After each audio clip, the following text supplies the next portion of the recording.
Ya, terima kasih Anda masih bersama kami di Ruang Bicara Publik dan saya juga masih bersama Pak Imran Ismail selaku Kadis Perikanan Kota Kendari.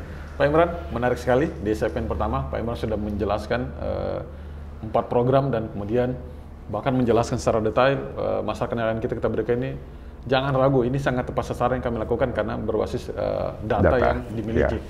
Nah, setelah melakukan pemberian bantuan-bantuan dari program tersebut, ada tidak maksudnya program yang dilakukan misalnya sistem pemberdayaan misalnya atau hal yang lain dilakukan dari perikanan? Karena kami lihat ini dari program perikanan ini bukan hanya dalam pemberian bantuan-bantuan saja, tetapi ada bentuk pendampingan, ada bentuk budidaya yang dilakukan. Atau memang ada program lain, Pak? Saya silakan, Pak Imran. Jadi kalau kami yang saya sebutkan tadi bahwa yang kedua ini adalah program pengembangan budidaya perikanan. Jadi sangat pas sekali dengan kondisi kita sebenarnya. Saat ini kita menghadapi COVID secara bersamaan ini. Jadi sistem budidaya selama ini saya lihat semakin berkembang selama pandemi COVID ini.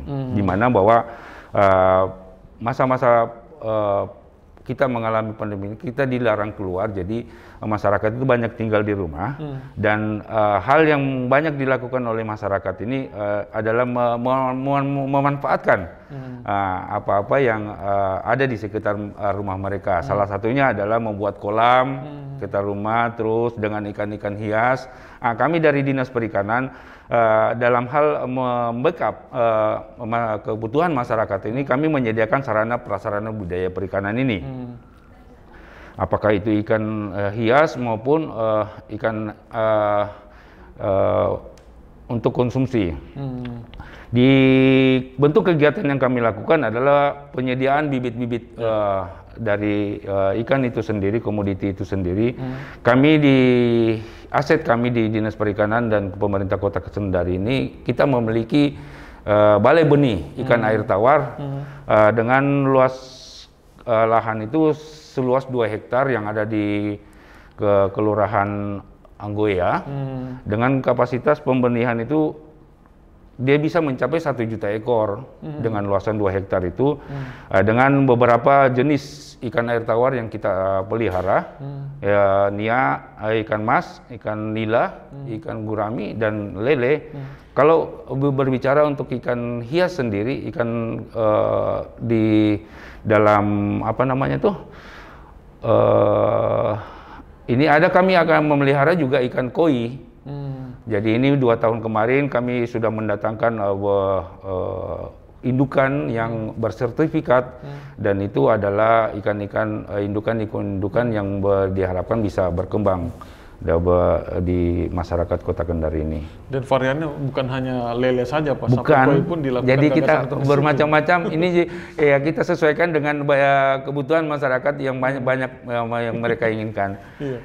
Ini tadi menarik sekali kalau tadi Pak menjelaskan. Ini hampir selaras dengan kondisi masyarakat kita, khususnya nelayan, dengan masa pandemi COVID-19 ini. Banyak tinggal di rumah, kemudian diberikan sistem budidaya agar tinggal di rumah tetapi tetap produktif dalam melakukan itu.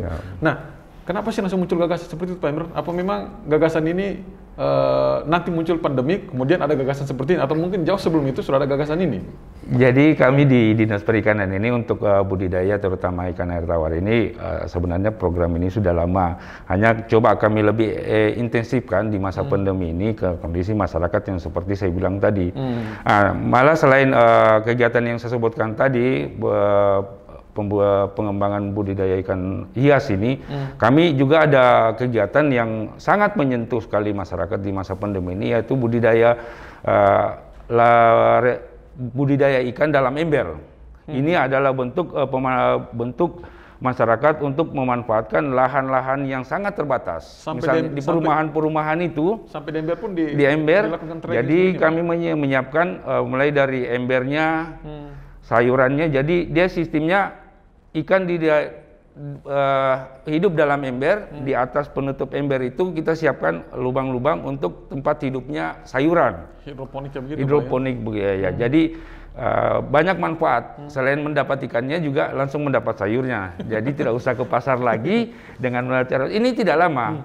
Sistem pemeliharaan ini hanya 20 hari, 25 hari sudah panen. Sudah bisa dipanen. Sudah dipanen. Jadi memang sangat membantu masyarakat kita Kota Kendari untuk bagaimana ya mengurangi beban. Ini kalau semakin lama diskusi saya dengan Pak Imran makin banyak unik ini. Maksudnya gagasan yang dilakukan. Membuat wadah ember, kemudian melakukan budidaya ikan, kemudian di atasnya sayur, kemudian dipanen bisa 20 hari. Apalagi kita tahu sendiri Pak, dampak pandemi ini bukannya sektor, semua sektor hampir terpengaruh. Nah, dengan konsep yang tadi Pak Imran jelaskan, kita melakukan utamanya dengan konsep bagi masyarakat secara langsung ini, sudah berapa wilayah sih Pak dilakukan sistem ini kemudian diterapkan bagi mereka dan ini sudah berjalan Pak? Jadi kalau untuk budidaya ini sendiri untuk air ketawar, kita coba fokus di daerah-daerah non pesisir. Jadi daerah Powatu, Poasia, Baruga, dan Wawa, kita fokus untuk budidaya seperti ini. Karena kita tahu bahwa kalau untuk daerah Nambo, Abeli, Kendari Barat, daerah pesisir, kita kembangkan komoditi lain. Jadi untuk sampai dengan tahun ini, kemarin kita sudah sempat bantu untuk Budik Damber itu 10 kelompok, termasuk juga dengan salah satu kegiatan yang ada ini adalah penyediaan untuk yang namanya kasut, yaitu masyarakat membudidaya sumber protein, sumber makanan dari ikan air tawar ini. Ya Pak Imran, dengan cara seperti ini, kita tahu sendiri kan, misalnya kemarin kan dampak dari pandemi COVID-19 ini, sektor perdagangan berpengaruh. Banyak pedagang misalnya sampai gulung tikar, bahkan masih kesulitan menghadapi kondisi-kondisi seperti ini. Nah, khususnya di perikanan sendiri, apakah dengan rancangan yang Pak Imran dorong ini dan kemudian dampak dari kondisi saat ini, para nelayan kita tidak terlalu terpengaruh atau mungkin cenderung ini masih stabil meskipun ada dampaknya juga, tetapi ini cukup stabil karena adanya dorongan-dorongan dilakukan seperti itu dengan konsep-konsep yang menurut saya ini cukup unik juga. Jadi kami ikut perkembangan ini ya, di dalam perkembangan ke masyarakat ini bahwa apa yang kami lakukan ini sangat membantu masyarakat. Kita lihat dengan antusiasnya masyarakat mengunjungi yang selama ini balai benih ikan air tawar yang ada pada kami itu sangat jarang diketahui, jangankan dikunjungi, diketahui saja sulit. Tapi sekarang alhamdulillah sudah mulai. Jadi dari situlah kami bisa membantu masyarakat terkait dengan ketersediaan bibit ikan air tawar ini. Kenapa? Jadi melalui program ini sangat membantu, apalagi dengan kondisi alam yang kita rasakan mulai dari pertengahan tahun ini bahwa cuaca di Kota Kendari, alam Kota Kendari kurang bersahabat, apalagi kita hubungkan dengan kondisi di laut, nelayan sekarang sudah sangat takut untuk melakukan pencarian ikan, sehingga dari budidaya ikan air tawar sangat membantu masyarakat dalam hal ketersediaan ikan ini untuk kebutuhan protein masyarakat. Dan ini cenderung sangat efektif dilakukan dengan kondisi saat ini. Pak Imran, tentunya kan kita tidak hanya bercerita bahwa program ini berjalan bagus, tentunya kan pasti ada potensi maupun kendala yang akan dihadapi pastinya. Nah, selain potensi, tentunya ada kendala dan kemudian kendala ini seperti apa Pak Imran menjawabnya agar bisa melewati kendala-kendala yang ada melalui dari konsep-konsep tadi yang Pak Imran jelaskan. Nah, tapi sebelum Pak Imran kita lanjut, kita jeda komersial berikut ini.